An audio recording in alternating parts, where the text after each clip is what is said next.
भारत में अगले 2 दिनों तक कुछ ऐसा होने जा रहा है जो कि अमेरिकन राष्ट्रपति डोनाल्ड ट्रंप समेत पूरी यूरोप की नींद उड़ा देगा, क्योंकि भारत आ रहे हैं हमारे पुराने मित्र और रूस के राष्ट्रपति व्लादिमीर पुतिन। उनका 2 दिन का दौरा 4 दिसंबर से शुरू होकर 5 दिसंबर तक चलेगा। इस 2 दिनों में भारत और रूस के बीच क्या क्या होने वाला है, इस बारे में मैं आपको सब कुछ बताता हूँ।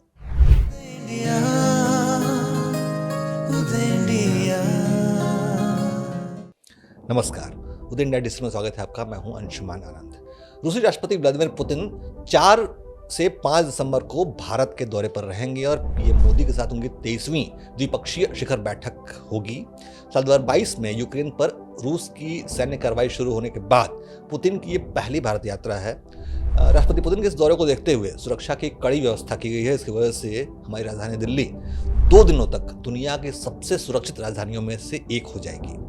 दिल्ली पुलिस, केंद्रीय सुरक्षा एजेंसियां और रूस की अपनी एडवांस सुरक्षा टीम सभी मिलकर राष्ट्रीय राजधानी को मल्टीलेयर सुरक्षा में बदल रहे हैं। रूस की सुरक्षा प्रोटोकॉल टीम के 50 से ज़्यादा अधिकारी पहले ही दिल्ली पहुंच चुके हैं। पुतिन की सुरक्षा की मुख्य जिम्मेदारी फेडरल प्रोटेक्टिव सर्विस यानी FSO के पास है। ये एजेंसी उनके चारों ओर एक कड़ा कवच तैयार करती है। इसमें 50,000 से ज़्यादा कर्मचारी, snipers, electronic warfare team, cyber सुरक्षा यूनिट और क्विक रिएक्शन फोर्स शामिल है। पुतिन की सुरक्षा 3 स्तरों में बटी होती है। पहला घेरा उनके बेहद पास रहने वाले 6 से 8 बॉडीगार्ड्स का होता है।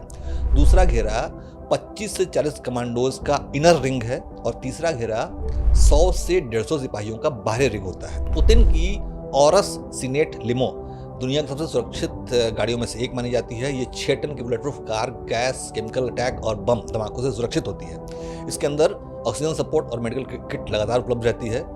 इस मोटरकैड में जैमर वाहन, कमांड कंट्रोल कार, एम्बुलेंस और काउंटर असॉल्ट टीम शामिल रहती है।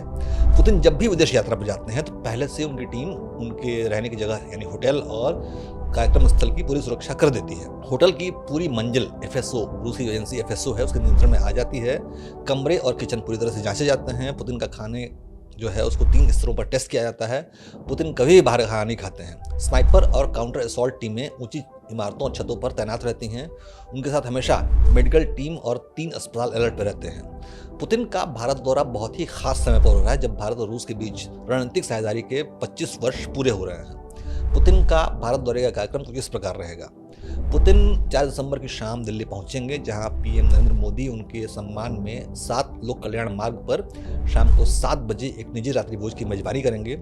अगले दिन यानी 5 दिसंबर की सुबह 9 बजे राष्ट्रपति पुतिन को भारतीय राष्ट्रपति भवन के प्रांगण में औपचारिक स्वागत उनका किया जाएगा और उन्हें सेना के तीनों अंगों द्वारा गार्ड ऑफ ऑनर प्रदान किया जाएगा। उसके बाद 10 बजे पुतिन राजघाट पहुंचेंगे और महात्मा गांधी को श्रद्धांजलि अर्पित करेंगे। 11 बजे पीएम मोदी और राष्ट्रपति पुतिन हैदराबाद हाउस में 23वीं भारत रूस शिखर बैठक करेंगे। इस बैठक में रक्षा, ऊर्जा, व्यापार, तकनीक, अंतरिक्ष और सामरिक सहयोग जैसे कई क्षेत्रों में महत्वपूर्ण घोषणाएं और समझौते होने की उम्मीदें जताई जा रही हैं। पुतिन और मोदी दोनों ही नेता अपनी बातचीत के बाद ज्वाइंट स्टेटमेंट भी जारी करेंगे।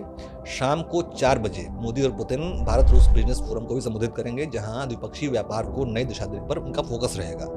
ये चरण बहुत ही महत्वपूर्ण है क्योंकि पिछले वर्षों में भारत और रूस के व्यापारिक संबंधों में रिकॉर्ड वृद्धि दर्ज हुई है। 5 दिसंबर की शाम 7 बजे राष्ट्रपति द्रौपदी मुर्मू राष्ट्रपति पुतिन के सम्मान में एक राजकीय भोज का आयोजन करेंगे। उसके बाद लगभग 30 घंटे भारत भूमि पर बिताने के बाद पुतिन देर शाम रूस वापस लौट जाएंगे। पीएम मोदी और पुतिन की समिट का उद्देश्य अमेरिका द्वारा लगाए गए प्रतिबंधों के बाद भारत रूस के व्यापार को बढ़ावा देना, परमाणु ऊर्जा के लिए छोटा मॉड्यूल रिएक्टर बनाना और रक्षा सहयोग को मजबूत बनाना है। पुतिन की भारत यात्रा से पहले ही दोनों देशों के बीच सहयोग शुरू हो चुका है। पिछले हफ्ते से भारत और यूरेशियन इकोनॉमिक यूनियन यानी EEU के बीच मुख्य व्यापार समझौता पर भी बातचीत शुरू हो गई है।